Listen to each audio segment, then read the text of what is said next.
En la mañana del 25 de junio de 1986, un camión cisterna, que transportaba ácido sulfúrico, recorre la autopista A1, a la altura del puerto de Somosierra, en dirección a Madrid. Pero en menos de una hora, ese trayecto se convertirá en uno de los enigmas más inquietantes de la historia de España. El camión, conducido por Andrés Martínez, viaja junto a su esposa Carmen Gómez y su hijo de 10 años, Juan Pedro. Era un día soleado, pero algo extraño sucedió durante el recorrido. El vehículo, inexplicablemente, se detuvo en más de una decena de ocasiones a lo largo del trayecto, sin motivo aparente. Minutos después, se estrella violentamente en una curva. El ácido sulfúrico se derrama, el camión queda destrozado, y los cuerpos de los padres aparecen calcinados.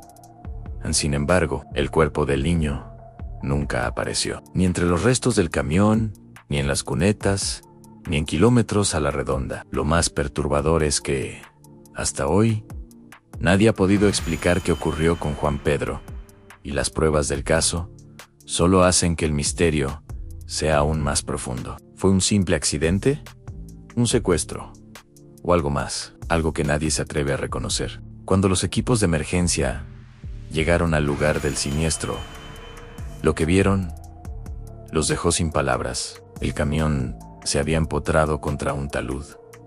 El ácido sulfúrico corría por la carretera y los cuerpos de los padres estaban completamente irreconocibles. Pero el asiento trasero, donde debía ir Juan Pedro, estaba vacío. Al principio, se pensó que el niño podría haber sido lanzado por la explosión o arrastrado por el ácido. Sin embargo, tras más de 30 horas de búsqueda, no se halló ni un solo rastro, ni restos, ni ropa, ni señales de arrastre, ni marcas en el terreno. Era como si hubiera desaparecido en el aire. Y entonces apareció la primera gran duda. Los investigadores descubrieron que el camión se había detenido hasta 12 veces durante el trayecto desde Cartagena hasta el punto del accidente. 12 paradas inexplicables en menos de 300 kilómetros. ¿Por qué?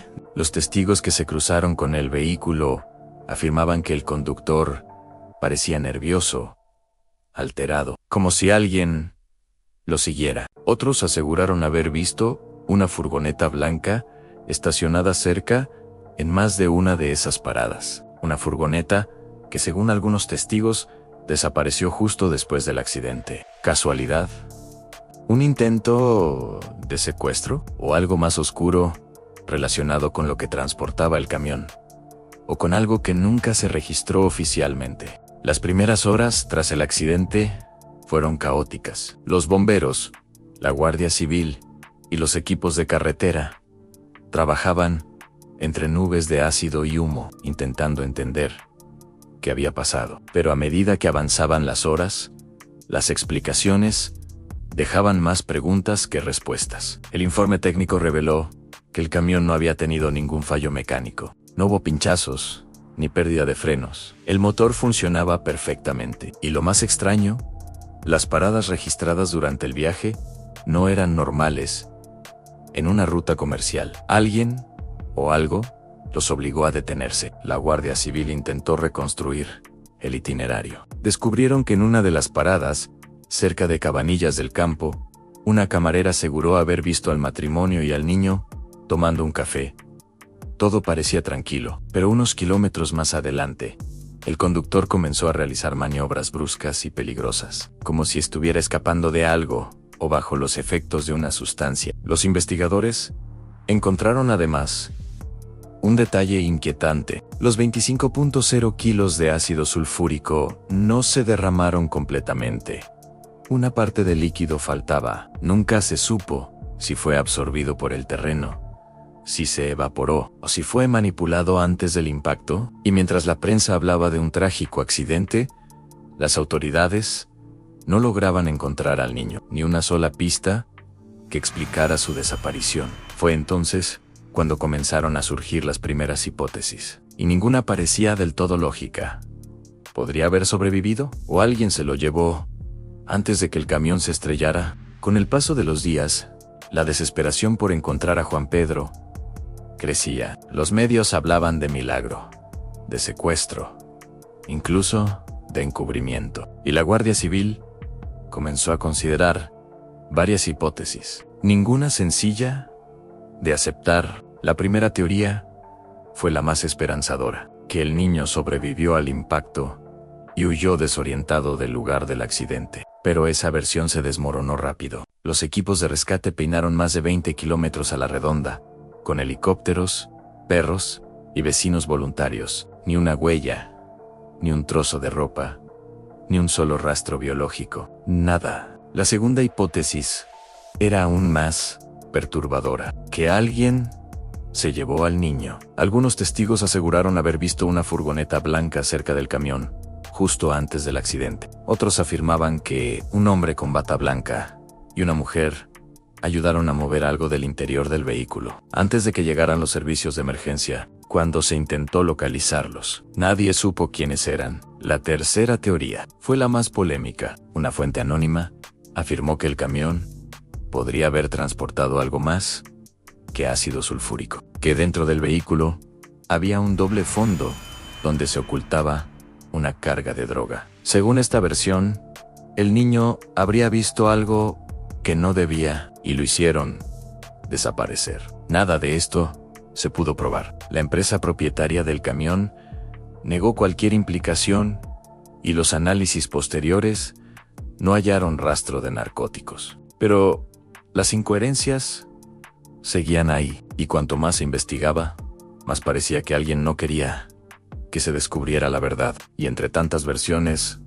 una sola pregunta seguía sin respuesta. ¿Dónde está Juan Pedro? A medida que los días pasaban, la desaparición de Juan Pedro dejaba de ser una simple tragedia para convertirse en una pesadilla nacional. Las autoridades cerraron la zona del accidente y revisaron cada metro de terreno, pero la presión mediática era tan fuerte que pronto empezaron a filtrarse detalles que nadie debía saber. Un camionero que circulaba detrás del vehículo accidentado declaró algo estremecedor. Vi cómo el camión se movía raro, como si alguien lo empujara, y luego, una luz blanca lo envolvió antes de chocar. Su testimonio fue desestimado, tachado de confuso por los agentes, pero otros 3 conductores afirmaron haber visto lo mismo. También hubo vecinos de los pueblos cercanos que aseguraron haber visto un helicóptero sin distintivos sobrevolando la zona antes de que llegaran los equipos de rescate. Cuando la prensa intentó confirmar si era militar, el ejército negó haber tenido aeronaves en la zona. Y luego está el testimonio más desconcertante. Una pareja de turistas que viajaba rumbo al norte juró haber visto, en una gasolinera a más de 300 kilómetros del accidente, a un niño idéntico a Juan Pedro, acompañado por un hombre de mediana edad y una mujer rubia. Cuando intentaron alertar a la policía, ya habían desaparecido. ¿Coincidencia? ¿Imaginación?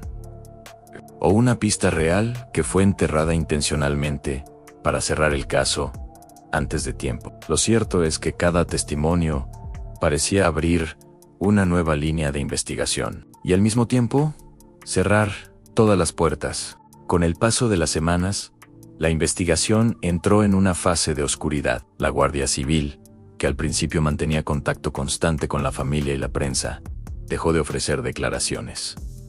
Los informes se archivaron, las búsquedas se redujeron, y el nombre de Juan Pedro Martínez Gómez comenzó a desaparecer de los titulares. Las autoridades aseguraron que, con toda probabilidad, el niño habría sido disuelto por el ácido, y que por eso no se hallaron restos. Una explicación que, según los expertos, era imposible. El ácido sulfúrico habría provocado graves quemaduras, sí, pero nunca podría haber hecho desaparecer por completo un cuerpo humano en tan poco tiempo. Los medios empezaron a hablar de errores en la cadena de custodia, de pruebas perdidas y contradicciones en los informes. Y cuando un periodista intentó acceder al expediente del caso, le informaron que había sido clasificado.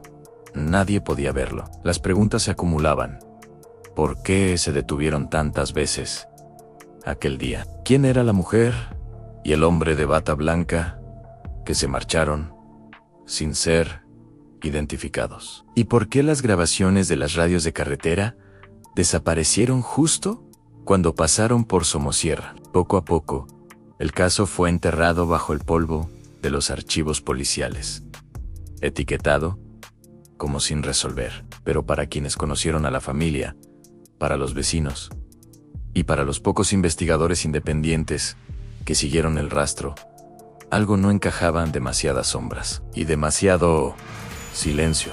Años después del accidente, cuando el caso parecía olvidado, comenzaron a aparecer nuevas pistas. Periodistas de investigación, ufólogos y antiguos agentes reabrieron los archivos buscando algo que diera sentido a aquella desaparición. Y lo que encontraron solo aumentó el misterio. Uno de los primeros en volver a hablar del tema fue un ex guardia civil retirado. Aseguró que hubo órdenes directas de no profundizar demasiado en el caso, que ciertos informes desaparecieron y que incluso se prohibió a los agentes hablar con la prensa. Otro investigador encontró algo aún más extraño: una supuesta nota interna donde se mencionaba la presencia de vehículos no identificados en la zona del accidente. Nadie supo a qué se refería exactamente, pero en círculos ufológicos, el caso de Somosierra empezó a relacionarse con avistamientos de luces extrañas registrados esa misma mañana en el centro de España. Sin embargo, otros sostienen una teoría mucho más humana y más oscura: que Juan Pedro fue secuestrado por alguien que viajaba con ellos o lo seguía de cerca, y que el accidente no fue casualidad, sino una maniobra para borrar pruebas. Lo cierto es que, con el paso de los años, jamás se ha encontrado una sola pista fiable del paradero del niño. Hoy, casi 4 décadas después, el misterio sigue vivo y en la memoria de quienes aún recuerdan aquel caso. Una pregunta sigue sin respuesta: ¿qué ocurrió realmente en la montaña de Somosierra aquel 25 de junio de 1986? Algunos dicen que el silencio lo explica todo. Otros, que hay verdades que nunca deben salir a la luz. Dicen que el tiempo borra todas las huellas. Pero en el puerto de Somosierra hay algo que se niega a desaparecer. Cada año, algunos curiosos se acercan al lugar del accidente, dejan flores, encienden velas y aseguran sentir una presencia, un silencio extraño, como si algo o no alguien todavía esperara una respuesta. Casi 40 años después, Juan Pedro sigue desaparecido y su nombre se ha convertido en sinónimo de misterio, de dolor y de preguntas sin respuesta. Las autoridades cerraron el caso hace décadas, pero para muchos nunca se resolvió. Porque ¿cómo aceptar que un niño pueda desvanecerse sin dejar rastro? ¿Cómo creer que el ácido pudo borrar hasta su existencia? Algunos dicen que fue un accidente, otros que hubo algo más detrás. Pero entre la niebla y el eco de los motores, solo queda una verdad: a nadie volvió a ver a Juan Pedro. Y cuando cae la noche sobre Somosierra, dicen que si guardas silencio, puedes oír un eco lejano, como la voz de un niño que aún busca el camino de regreso. Porque hay historias que ni el tiempo ni el olvido pueden enterrar. El caso de Juan Pedro Martínez Gómez sigue siendo, a día de hoy, uno de los mayores enigmas sin resolver de España. Nadie sabe qué ocurrió realmente en aquel puerto, y quizá nunca lo sepamos. Pero lo que sí está claro es que detrás de cada misterio hay una historia humana, una familia rota, un silencio que duele y un recuerdo que se niega a morir. Y ahora te pregunto a ti: ¿crees que Juan Pedro fue víctima de un accidente imposible? ¿O que alguien o algo se encargó de hacerlo desaparecer? Déjamelo en los comentarios, porque tu opinión mantiene viva la búsqueda de la verdad.